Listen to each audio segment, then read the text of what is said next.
예, 안녕하십니까. YG경제연구소 차영주 소장입니다. 행복한 리포트 읽기 시간입니다. 어떤 분이 어저께 이제 댓글로 리포트 운동이다라고 얘기를 하셔서 상당히 좀 공감이 됐습니다. 그래서 이제 리포트 읽기라는 얘기보다 리포트 운동이라는 단어를 쓰면 어떨까 싶습니다. 지금 이제 운동이라는 것은 근력을 키우는 거죠. 전반적으로 우리가 이제 기초 체력을 키우는 거고, 그 근력이 붙게 되면 다양한 활동이 가능해지는 거죠.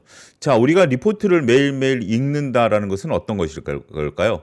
주식의 근력을 키우는 행위이지 않을까 싶습니다. 따라서 지금 리포트를 단순하게 읽는 것이 아니라 리포트 운동을 통해서 우리의 이제 주식과 관련된 근력을 키우는 운동 시간이다. 이렇게 한번 바꿔보면, 컨셉을 바꿔보면 어떨까? 그분의 아이디어를 좀 참작을 해보도록 하겠습니다. 자, 뭐 최근에 뭐 오늘 뭐 얘기가 나오는 것들도 오늘 또 뒤에 가서 또 2차전지 업체도 하나 살펴보긴 하겠습니다만, ESS와 관련된 얘기들이 좀 많이 나오죠. 근데 저희는 벌써 ESS를 다룬 지가 꽤 오래됐습니다. 그리고 이제 2차전지 업계들이 흑자 전환될 가능성에 대해서도 언급을 하고 있죠. 저희들은 리포트를 통해서 그런 것들을 SDI라든지 몇몇 업체를 통해서 먼저 다루는 상태죠. 따라서 저와 같이 그 리포트 읽는 운동을 함으로써 우리가 전반적인 업계에 대한 근력을 키우셨던 분들 입장에서 보면 지금 돌아가는 것들이 우리가 먼저 그때만 하더라도 이제 설왕설래했었던 부분들이 있습니다만, 이미 이런 것들이 이제 서로 간에 어떻게 보면 왁구가 맞아떨어진다라든지 아니면 서로 간에 이렇게 균형이 맞아떨어진다라는 그런 느낌들을 많이 받으실 수 있을 거예요. 이제 시작한 지 한 달, 뭐 2월, 지금 3월 중순이니까 한 달 반 정도 됐습니다.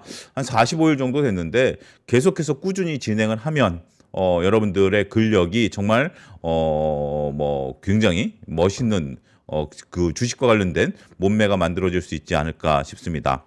오늘 시황 관련된 얘기를 잠깐 또 어제에 이어서 하면, 오늘 시장이 굉장히 강한 흐름들을 보여줬죠.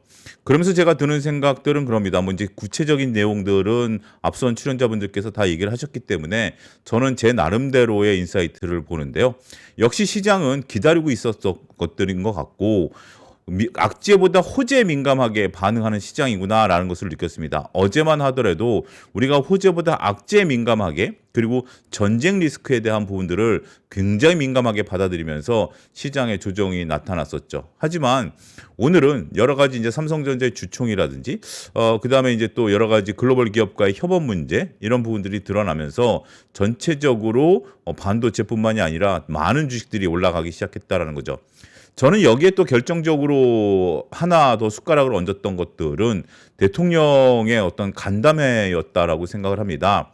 아직까지 대통령 간담회를 통해서 개선된 부분들, 물론 이제 뭐 금감원 측에서는 지금 이제 코스닥을 1, 2부로 나누겠다라는 부분들, 그 다음에 저 PBR에 기업들을 공개하겠다. 라는 분들, 그 다음에 이제 또 대통령께서 질문을 하셨죠. 왜 수도 결제가 D+2가 되느냐라고 하니까 내년 가을에 D+1으로 고치겠다. 뭐 이런 얘기들이 나오면서 전반적으로 선제적으로 정부가 일을 하고 있구나라는 분들, 이건 뭐 정치적인 호불호가 있는 것이 아니라 그런 느낌들을 투자자분들께서 받으신 것 같아요. 그리고 또 이제 비서실장이 UAE에 가서 기름을 좀 받아왔죠. 그러니까 우리가 어떤 일이 터지고 나서 그것을 사후 약방문으로 고친다라기보다는 지금 시장에 있어서 변동성들이 있고 전쟁에 대한 변동성, 이런 것들이 있습니다만 우리가 통제하기는 어렵죠. 트럼프 대통령의 마음을 통제하기는 어렵습니다. 그런데 우리가 어떤 변동성이 생겼을 때 통제할 수 있는 것부터 먼저 해결하는 것이 인지상정 아니겠습니까? 정부가 지금 기름이 없다라고 하니까 기름을 받아왔죠. 우리가 이제 호르무즈 해협 오른쪽에 UAE 항구를 통해서 기름을 받아올 수 있는 부분들이 현재 지금 드러났고요. 두 번째는 주식시장의 변동성이 생기니까 보란듯이 간담회를 통해서 주식시장에 대한 다양한 모멘텀들, 정부는 끝까지 이 부분을 책임지겠다, 신경 쓰고 있겠다, 이런 부분들이 투자자들로 하여금 우리가 이제 전쟁 때문에 흔들렸지만 다시 주식을 사야 되지 않을까라는 공감대가 형성이 됐다라고 말씀드릴 수 있겠습니다. 그러면 이제 삼성전자, 하이닉스를 놓고 보면 삼성전자가 18만 전자, 하이닉스가 80만 닉스까지 빠질 가능성이 있을까요? 라는 생각을 들면 쉽지 않을 것 같습니다. 지금 이제 만약에 18만 전자 80만 닉스의 삼성전자 하이닉스를 못 사셨던 분들 입장에서 보면 지나고 나니까 이제 기회를 한 차례 이제 놓치게 된 거죠. 그런 입장에서 보면 이제 20만 원, 100만 원 부근만 오면 매수하려고 하는 지금 이제 고객의 탁금이 110조를 유지하고 있기 때문에 그러한 움직임들이 계속 나타날 가능성이 있기 때문에 시장은 이제 하방 경직을 보이는 거죠. 서로 5천을 깨질 수 있는 거 아니야라고 봤습니다만 5,500에 대한 이제 지지는 확고해지는 부분들이 있는 거죠. 물론 제가 어제도 말씀드렸던 4월 중순까지 변동성이 나타날 가능성은 뭐 배제할 수는 없습니다. 근데 자꾸 어제도 제가 이제 뺨을 때리면서 얘기를 한 것처럼 내성들이 이제 키워져 가면 그리고 이제 기업의 펀드멘탈이 개선이 된다라고 보면 시장은 다시 우상향하는 추세로 생각보다 좀 빠르게 돌아설 수 있는 것들이 아니겠나라는 모습들도 생각이 좀 듭니다. 자, 이제 내용으로 들어가겠습니다. 내용이 들어가기 전에 어제 이제 제가 댓글로 공지를 하나 달아드렸습니다. 보신 분들도 계시고 못 보신 분도 계실 텐데, 자, 공지를 하나 드리도록 하겠습니다. 다음 주인데요. 다음 주 월요일부터 금요일까지 일단 데일리로 나온 리포트는 쉬겠습니다. 제가 이제 기본적으로 하는 것이 오늘 나온 리포트를 오늘 소화하는 거 아니겠습니까? 근데 다음 주는 그걸 좀 쉬겠습니다.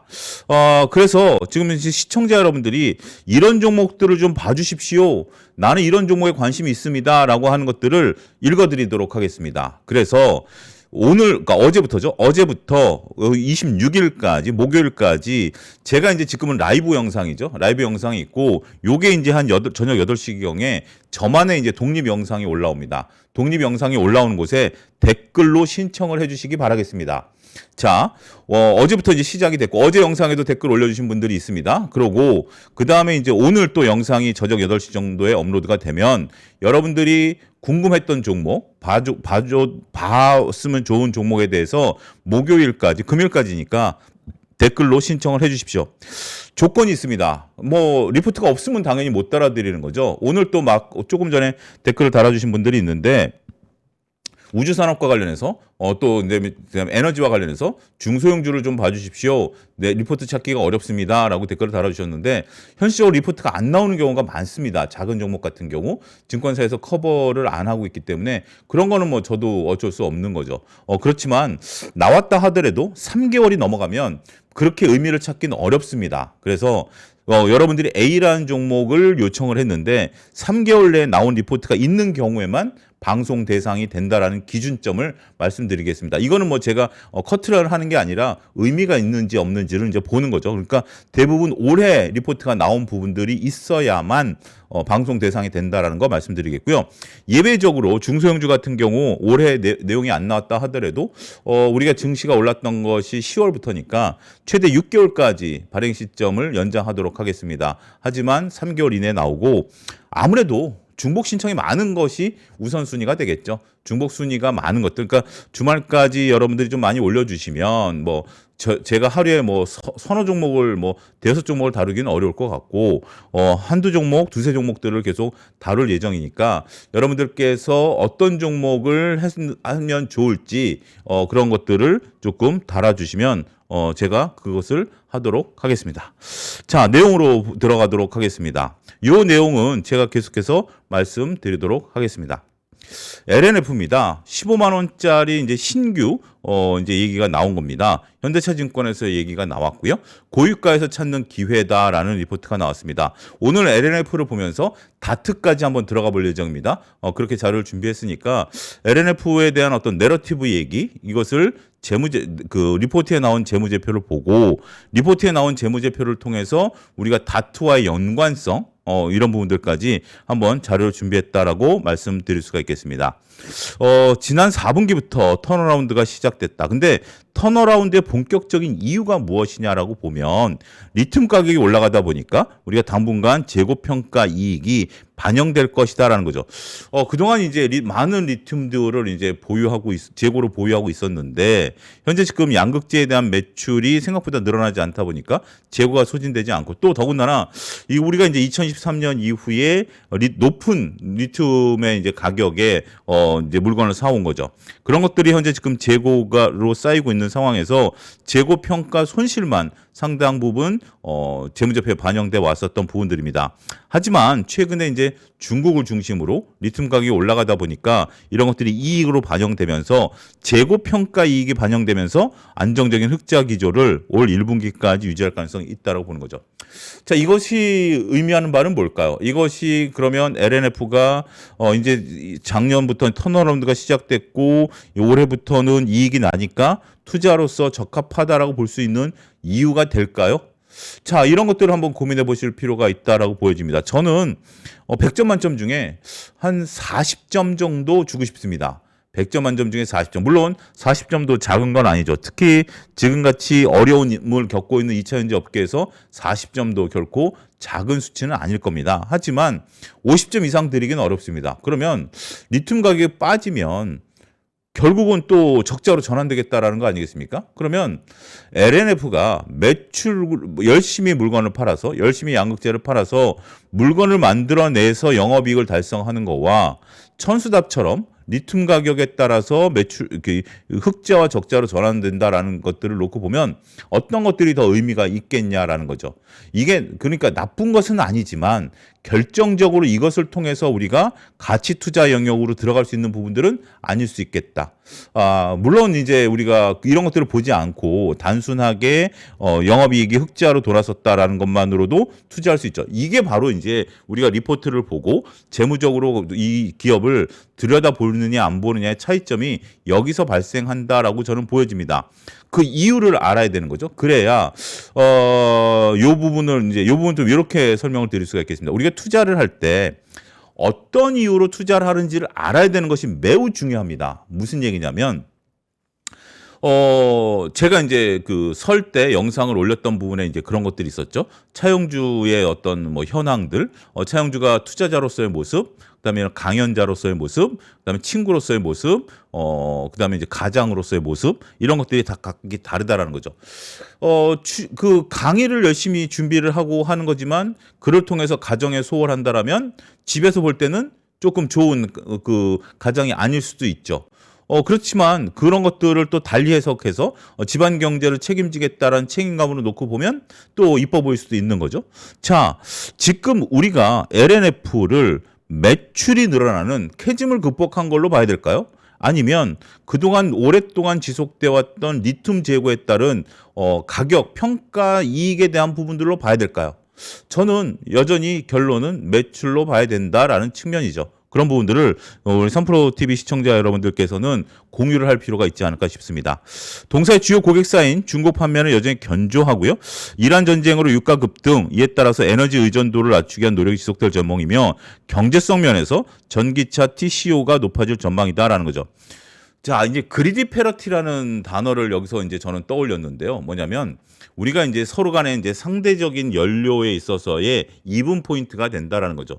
자, 유가가 $100를 넘어서면 신재생 에너지에 투자를 하거나 셰일 오일에 투자하는 것들에 대한 것들이 늘어날 수밖에 없겠죠.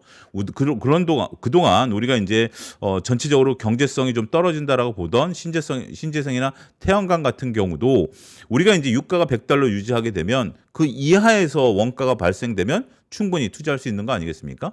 자, 태양광 발전소를 우주에 짓겠다?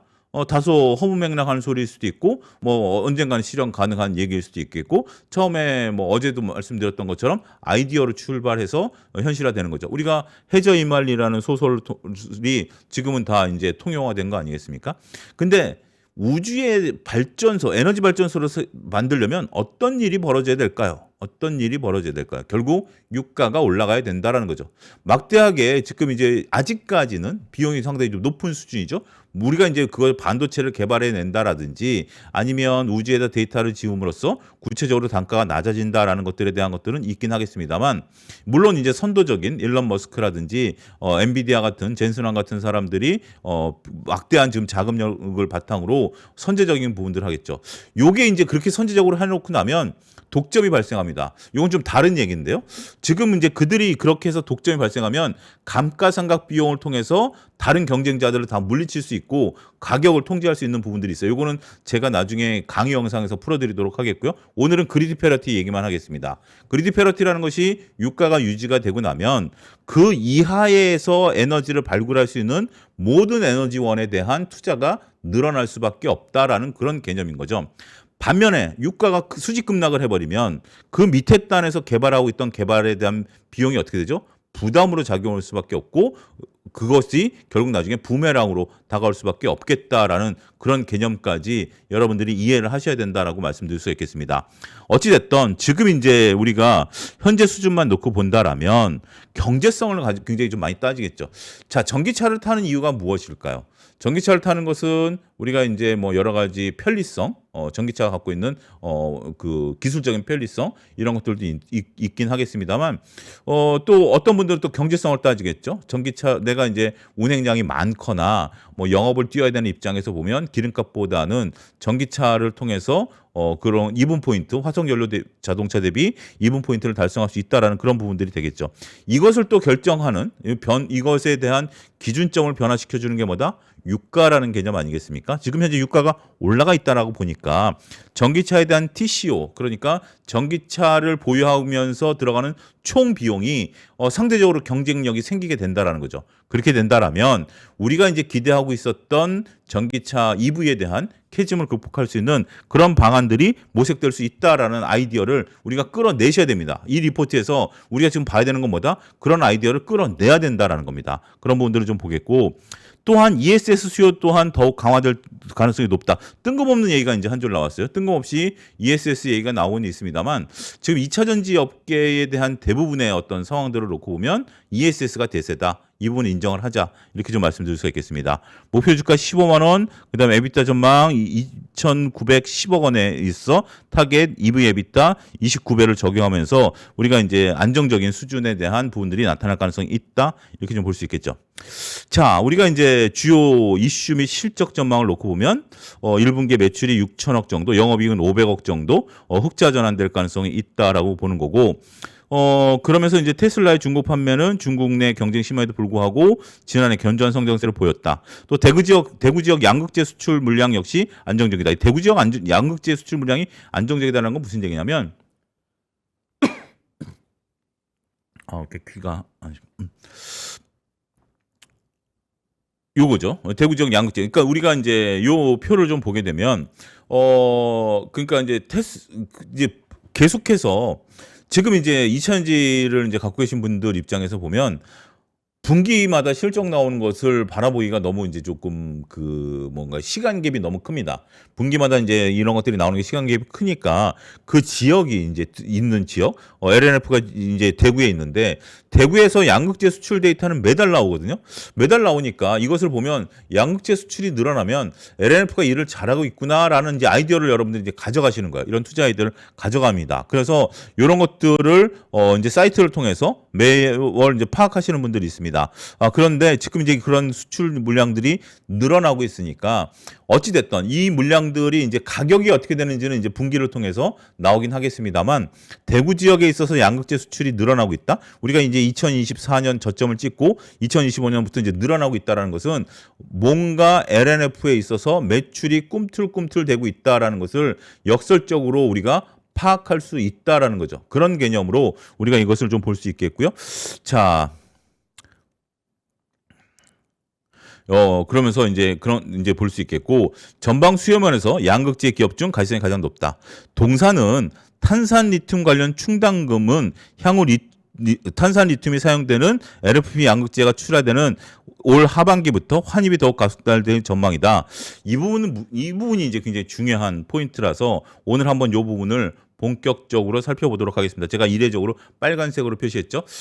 중요한 내용들을 좀 뭐 색깔을 좀 넣어주면 어떻겠느냐 댓글을 다신 분이 있는데 제가 한번 그런 말씀을 드렸습니다. 빨간색을 넣어드리는 것은 문제가 아닙니다. 근데 제가 리포트에 빨간색을 넣어드리면 여러분들 스스로가 그러니까 운동력, 그러니까 리포트에서 중요한 단어를 뽑아내는 데 있어서 조금 저는 좀 그 뭐죠? 습관을 좀 들이셨으면 좋겠어서 제가 이제 색깔을 넣지 않습니다. 그래서 여러분들이 제가 이제 강의를 하지 않더라도 제가 강의한 뭐 이 시간에 다루지 않은 리포트를 보더라도 여러분들 스스로가 빨간색을 그십시오. 처음에 첫 술에 배부를 수는 없을 겁니다. 여러분들이 하지만 그런 것들을 제가 빨간색을 안 만들어내고 여러분 스스로가 빨간색을 만들어내는 것들을 자꾸 연습하기를, 그래서 근력을 키우시기를 권고해 드린다라는 의미도 있다라고 말씀드릴 수 있겠습니다. 자, 탄산리튬 관련 충당금은 뭐죠? 이 충당금은 뭐죠? 탄산리튬 관련 충당금이 있어. 뭔지 모르겠지만 있어. 향후에 탄산리튬이 사용된 LFP 양극재가 출하되면 이것이 환입이 된대. 그러면 충당금이 환입이 된다라는 것은 들어올 거야. 양극재가 출하가 되면 들어오는데, 그러면 지금은 뭐지? 충당금이다라는 것은, 이것은 뭐지? 자, 다음 장을 한번 좀 살펴보겠습니다.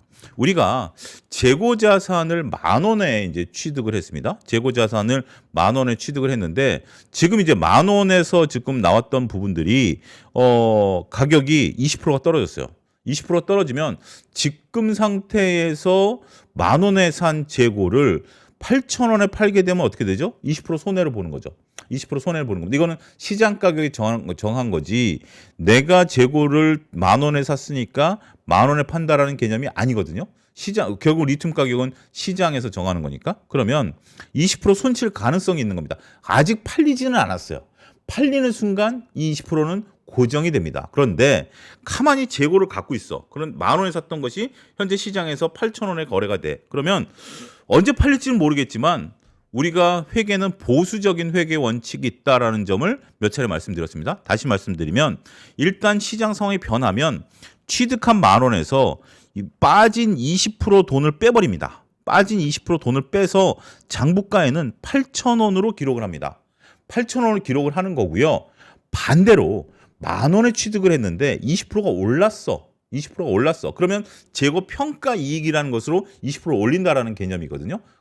그런 개념인데, 그래서 지금 이 부분에 있어서 가치 투자자들이 매번 플렉시블하게 이 부분을 넣었다 뺐다 한다라는 것이 별 큰 의미는 없다. 하지만 대손 가능성, 우리가 이제 가격이 떨어졌을 때 지금까지 LNF는 회계 처리를 어떻게 해왔냐면, 취득을 10,000원에 했지만 20%가 빠진 것에 대해서 8,000원으로 기록을 해왔습니다. 자, 우리가 이 부분을 한번 보죠. 우리가 지금 이제 이 리포트에서 나온 겁니다. 재고자산이 있죠. 재고자산이 1조 1,000억이 있습니다. 1163이 있습니다. 이 단위 그냥 복잡하니까 1163이 있는데, 재고가 575로 줄어들고 412로 줄어들고 514에서 810으로 늘어납니다. 물론 이제 재고에는 우리가 이제 원재료가 있고, 그다음에 만들어 놓은 양극재에 대한 부분들도 있고, 그다음에 만들어지는 과정에 있는 것들, 이런 것들 다 재고입니다. 근데 재고 자산이 1163에서 575로 줄어들었다면 물건이 많이 팔렸어야 되죠. 물건이 많이 팔렸어야 되는데 실질적으로 매출은 줄었어요. 매출은 줄었죠. 매출이 4644에서 1907이죠. 매출은 줄었는데 재고 자산도 줄었어. 그럼 뭐가 된다? 재고 자산에 대해서 대손 충당을 많이 잡았겠구나라고 생각을 할 수 있는 거죠. 대손 충당을 많이 잡았겠구나라고 볼 수 있겠죠. 그래서 다트를 들어가 봤습니다. 다트를 들어가 보니 다트에서 이제 감사 보고서가 나왔더라고요. 감사 보고서를 보면 재무상태표에서 여기 주석이 있습니다. 우리가 여기 보면 재고 자산이 585, 659, 336, 367이 있는데, 요게 이제 어떤 의미냐를 봐야 되는데, 여기 재고 자산이 11, 29라는 숫자가 있죠. 여기 주석입니다. 그래서 11과 29 주석 쭉 내리면, 스크롤바를 내리면 이런 것들이 나타나는 겁니다. 그래서 내려보니까 여기 11이 나오죠. 재고 자산이 나옵니다. 11 재고 자산이 나오니까 단기말, 전기말 현재 재고 자산 내역이 다음과 같습니다. 제품 제공품 원재료 같은 경우 405, 404, 205에서 평가 손실 충당금을 얼마를 잡았죠? 169, 842, 106을 잡았습니다. 거기에 장부 그러면 405에서 106을 빼준 겁니다. 405에서 106을 빼주면 235가 나오죠. 그래서 토탈리 854에서 269를 빼주면 585가 나온 겁니다. 요것을 지금 어디에 585로 잡은 거죠. 자, 이제 여기 따라오실 수 있습니까? 다시 한번 보겠습니다. 우리가 리포트에서 보면 동사의 탄산리튬 관련 충당금을 잡았다. 충당금은 재고자산 취득가 대비 현재의 손실 가능성을 반영을 한 거고요. 이렇게 표시를 하는데, 실질적으로 리포트를 보면 재고 자산이 줄어들었는데 매출은 안 늘었죠. 매출은 안 늘은 상태, 매출 채권도 안 늘었어요. 그러면 실질적으로 이러한 부분들이 어디에서 빠지느냐? 주석을 놓고 보면 충당금으로 빠져버렸다. 이렇게 좀 말씀드릴 수 있겠죠. 그런데 이것이 이제 리튬 가격이 올라가니까 반대작용이 나타나는 겁니다. 리튬 가격이 올라가니까 반대작용이 나타나면서 물건이 팔림으로써 실질적인 가격을 반영하게 되는 거죠. 자, 충당금으로 비용으로 떨었어요. 충당금 비용을 어디서 떨죠? 여기서 재고 자산이 여기서 줄어든 건 어디서 떨죠? 우리가 이제 판매 관리비, 여기 판매 관리비에서 떨어버립니다. 판매 관리비가 늘었죠. 판매 관리비가 늘었다라는 것은 충당금, 대손 가능 충당금을 떨어버렸다라는 결론을 여기서 또 얻을 수가 있는 거죠. 물론 판매 관리비도 뭐 워낙 많은 것들이 들어가 있기 때문에 꼭 이것 때문에 늘었다라고 볼 수는 없지만 전반적인 흐름들을 놓고 보면 재고 자산에서 매출액과의 관계, 판매 관리비와의 관계 이런 것들을 놓고 보면 나름대로 이 상황들이 이해가 되는 거죠. 그런데 물건이 팔리고 나면 어떤 현상이 벌어지는 거죠? 이게 환입이 돼버리는 겁니다.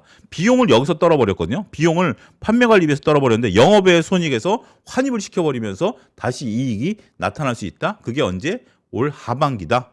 자, 이제 리포트에 대한 내용들을 우리가 충분히 요 2줄짜리 리포트지만 설명할 수 있는 내용은 참 매우 중요하다.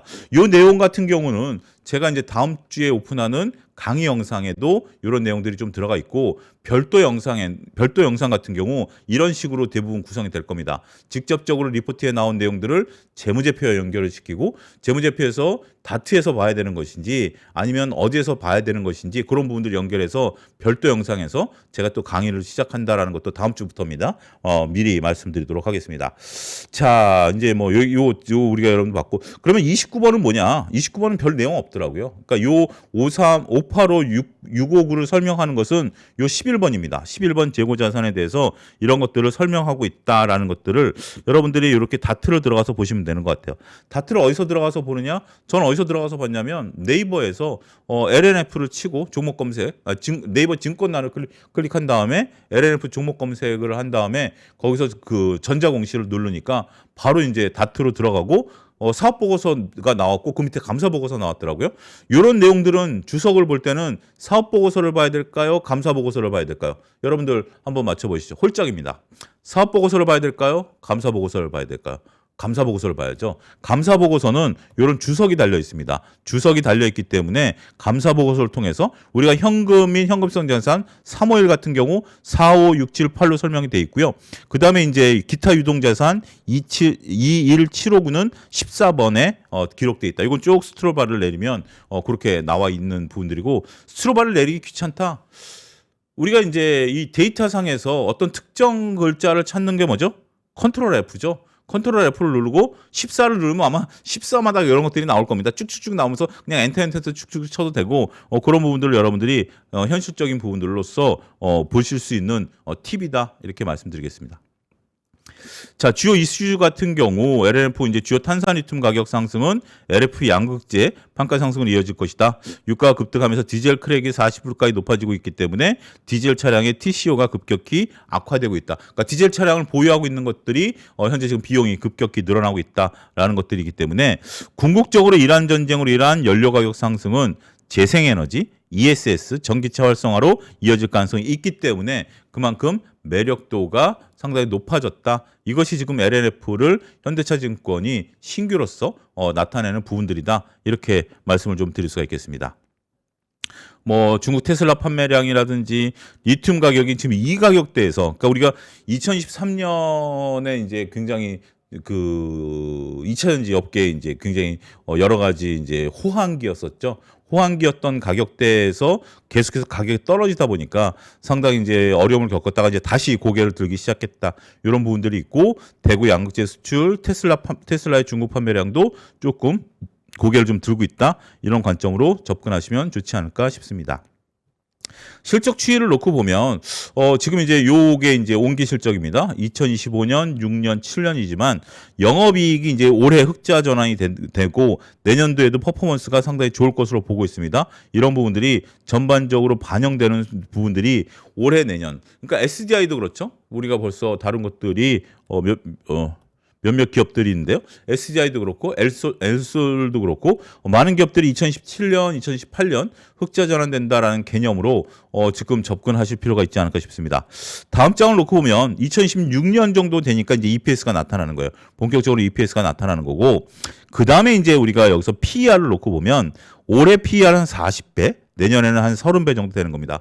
이재규 차장도 그런 얘기를 했죠. 성장 기업에 대해서 저도 이제 지난번에 얘기를 했습니다만 고퍼에 사서 저퍼에 팔아라라는 얘기를 했죠. 요거는 이제 가치주 같은 경우는 저퍼에 사서 고퍼에 파는 겁니다. 가치주는 저퍼에 사서 고퍼에 파는 개념이고요. 성장주는 고퍼에 사서 저퍼에 파는 개념이죠. 자, LNF도 이제 성장주 영역으로 본 겁니다. 성장주 영역으로 봤기 때문에 올해 이제 고퍼죠. 흑자 전환되면서 이제 고퍼가 됐고 왜냐하면 가격이 올라와 있는데 이익은 저 밑에 있는 거예요. 이래서 고퍼인 거예요. 그런 상태에서 이익이 늘어나면 PR은 낮아지게 되는 거죠. 상대적으로 그렇기 때문에 저퍼가 된다라는 개념이기 때문에 고퍼에 사서 저퍼에 팔아야 된다. 이런 개념으로 LNF를 접근하시기를 말씀드리도록 하겠습니다. S-오일입니다. S-오일을 말씀드리면서 사우디 직계 정제 설비의 구조적인 프리미엄이다라는 IBK 증권인데요. 안타까운 얘기를 좀 몇 가지 좀 드려야 되는 부분들이 있습니다. 지금 이제 긍정적인 요소는 지금 아람코의 이제 대주주가 아람코죠.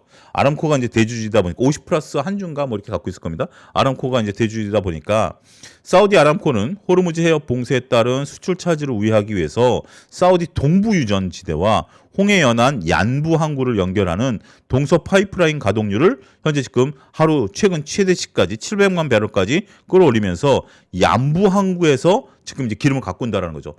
이제 자기네 회사 기름입니다. 그러니까 이제 우리가 뭐 들어오는 것은 이제 UAE의 기름이 들어오는 건데 우리가 S-오일 같은 경우는 아람코가 이제 사우디에 공장이 있으니까 자기네 공장에서 만든 것을 우리나라로 수송을 해야 되는 거죠.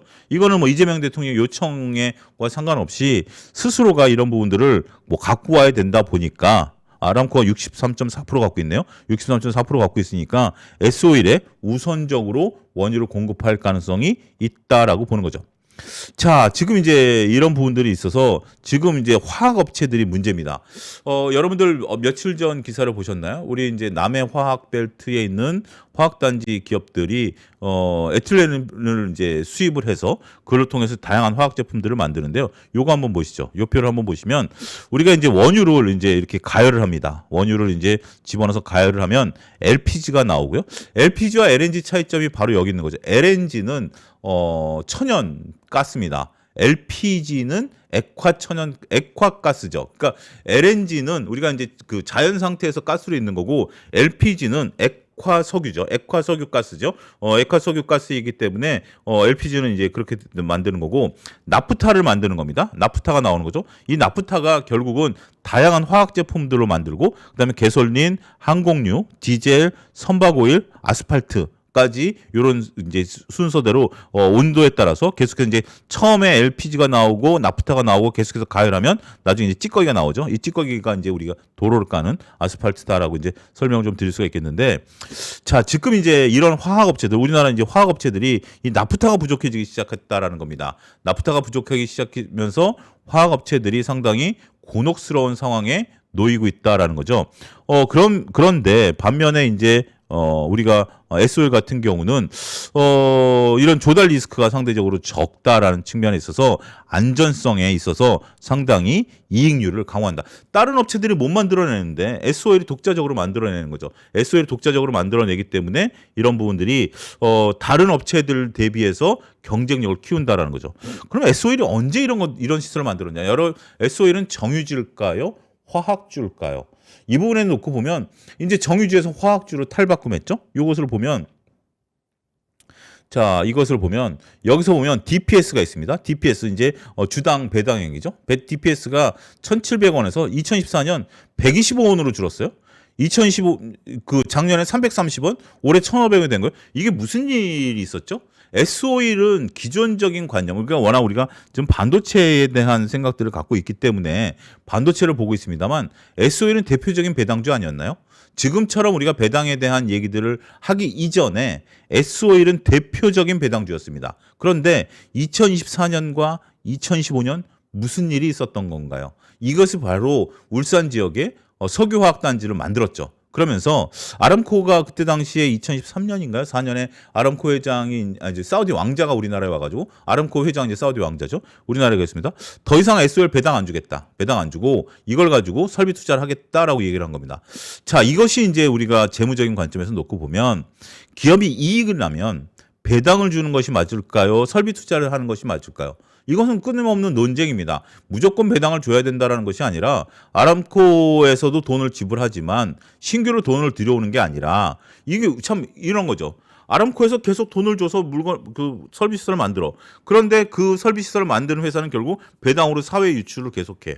이거는 또 밑빠진 독에 물붓기가 되는 거죠. 그러니까 아람코에서도 일정 부분 제가 6조인가 돈이 들어왔어요. 아람코에서 6조인가 돈이 들어오고 SOL은 배당을 안 주는 거예요. 배당을 안 주고 나는 이익 갖고 계속 투자를 한 거예요. 그러니까 두 가지 면에 있어서 기업이 돈을 아낀 거죠. 그 다음에 뭘 하겠다? 이런 위기 시기에 화학 제품을 만들어서 결국 영업이익을 나타내겠고 영업이익이 늘어나면 뭐가 늘어나죠? 주가가 올라가는 거죠. 그러니까 배당을 조금 덜 준다 하더라도 배당을 일시적으로 안 준 거죠. 일시적으로 안 줬다 하더라도 주가가 올라가면 주가에 따른 수익률이 훨씬 더 좋아지는 그런 계기를 SOE는 만들어냈다라는 겁니다. 자, 그런 부분들이 이제 나타나면서 본격적으로 실적 개선이 일어날 부분들이 있다라고 좀 말씀드릴 수 있겠죠. 참고로 3월 두바이 스팟 유가는 12월 대비 배럴당 $50까지 높은 수준이기 때문에 동사의 분기 재고 평가 손익 민감도는 여기서 재고에 대한 부분이 나오죠. 통상 유가 $1 변동당 150억에서 200억 정도인데 $50가 늘었으니까 곱하기 50 해야죠. 200 곱하기 50, 200억 달러 대비 200억 원 곱하기 50 이만큼 평가이익이 나타난다는 거죠.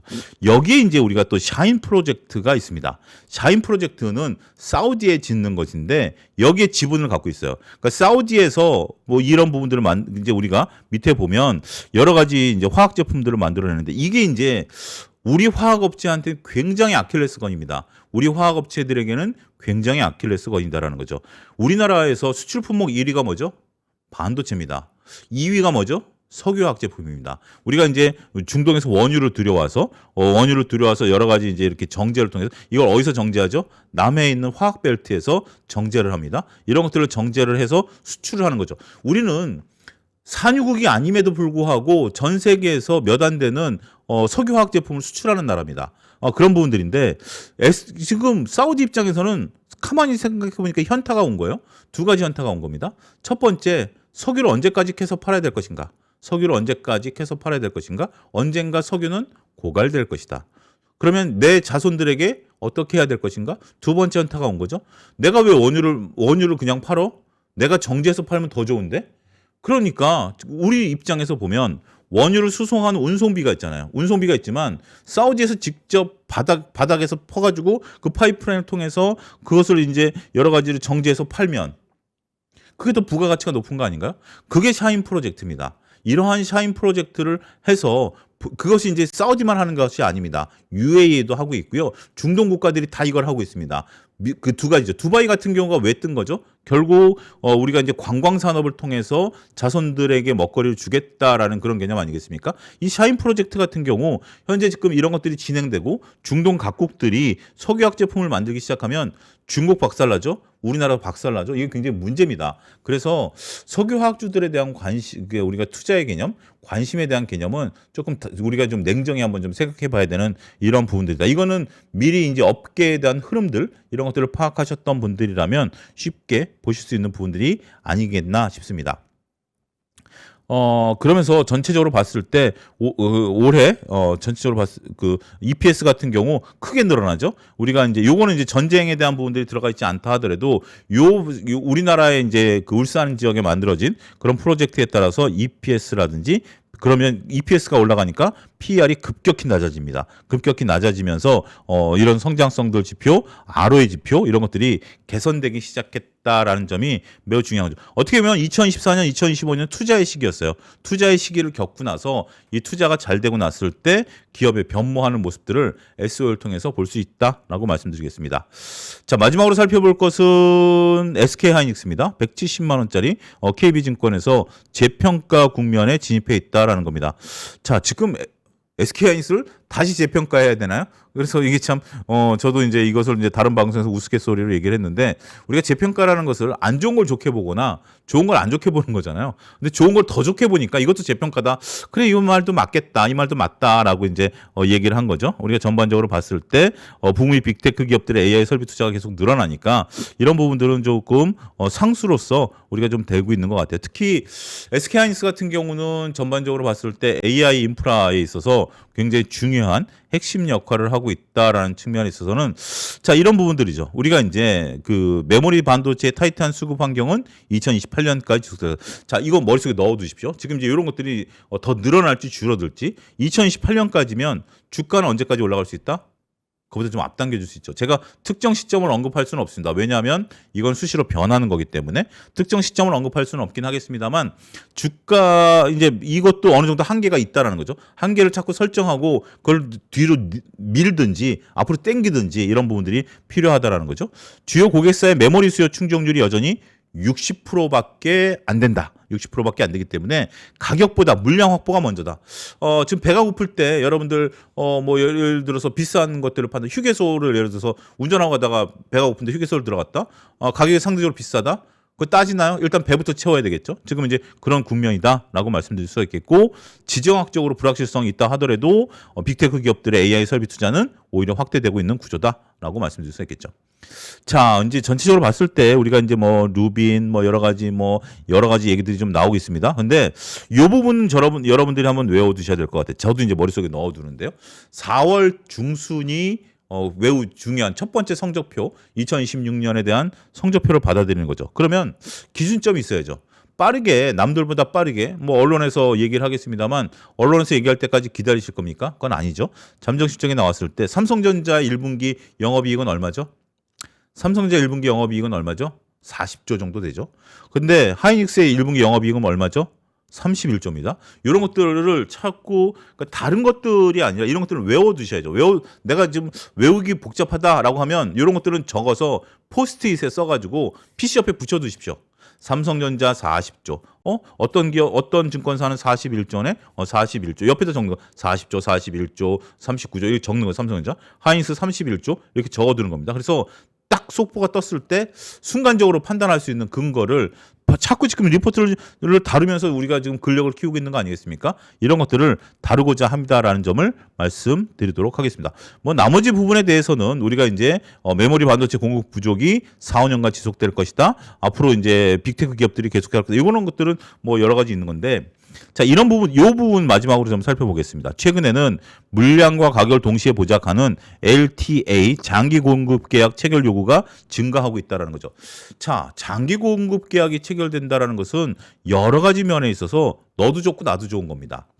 파는 입장에서 보면 우리가 팔 수 있는 물량이 좀 이제 확정된 거죠. 그러면 팔 수 있는 거가 확정이 되고 나면 여러 가지 설비 투자를 유지 보수하거나 설비 투자를, 캐페x 투자를 늘린다라든지 직원을 뽑는다라든지 이런 것들을 유연하게 대처할 수 있어요. 자, 물량이 내년까지 완판돼 있어? 내후년까지 완판돼 있어? 올해까지 완판돼 있어? 아, 그래? 그러면 얼마의 영업이익이 확정돼 있을까? 여러분들 대표이사 한번 생각해 보십시오. 자, 2년 동안 물량이 완판돼 있어? 그러면 자, 우리가 그러면 2년 동안 얼마의 이익을 볼 수 있어? 아, 그래, 오케이. 그러면 이것을 어떻게 활용할까? 다음 차세대 반도체에 투자를 할까? 아니면 뭐 우리가 뭐 종업원을 더 뽑을까? 아니면 사옥을 살까? 뭐 이런 것들에 대한 고민들을 할 수 있는 거죠. 그런 것들, 그러니까 예를 들어드리자면 그런 겁니다. 그런 것들을 할 수 있는 거고, 사오는 입장에서도 보면 장기적으로 우리가 물량을 확보할 수 있어. 그러면 우리가 이 물건을 어떻게 팔 것인가? 물론 그 가능성이 있으니까 장기 공급을 받는 거죠. 그러면 어떻게 효율적으로 팔까? 어떻게 우리가 이것을 통해서 이익을 극대화할 수 있을까? 여러 가지 아이디어가 있는 겁니다. 그렇지 않고 계속해서 물량을 만들어내면 팔릴까 말까 고민하고, 우리가 이제 뭐라 그럴까요? 이것을 사는 입장에도 물건을 줄까 안 줄까 하는 거죠. 차용주도 요즘 고민입니다. 조회수가 그렇게 드라마틱하게 나오지 않아서 그래서 매번 고민이에요. 자꾸 이제 바꿔보려고 하는 거죠. 근데 저를 이제 많은 분들이 관심을 갖고 팬덤이 형성이 돼서 기본 조회수가 나오게 된다라면 저도 참으로 안정적으로 보다 많은 시간을 투여할 수 있는 우스갯소리입니다. 뭐 그런 부분들이 있게 된다는 거죠. 그래서 기본적인 장기 공급 계약이라는 것은 서로에게 윈윈일 수 있다라는 점 말씀드리겠습니다. 자, 이제 요 부분 마지막으로 다시 한번 말씀드리겠습니다. 특강 다음 주부터 오픈합니다. 3월 23일서부터 27일까지고요. 여러분들의 관심 있는 기업들로만 구성을 할 것이고요. 어제서부터 시작이 됐고요. 3월 26일까지 지금 이게 라이브 영상이 끝나고 나서 8시쯤에 업로드된 독립 영상에 댓글로 어떤 기업을 봐주십시오라고 신청을 해주십시오. 3개월 이내에 나온 리포트, 그다음에 가장 많은 분들이 신청하신 리포트를 월요일부터 특집으로 일주일 동안 다뤄드리도록 하겠습니다. 자, 오늘 방송 여기서 마치겠고요. 자, 내일 저녁 6시 15분 리포트 운동 시간에 찾아뵙도록 하겠습니다. 감사합니다.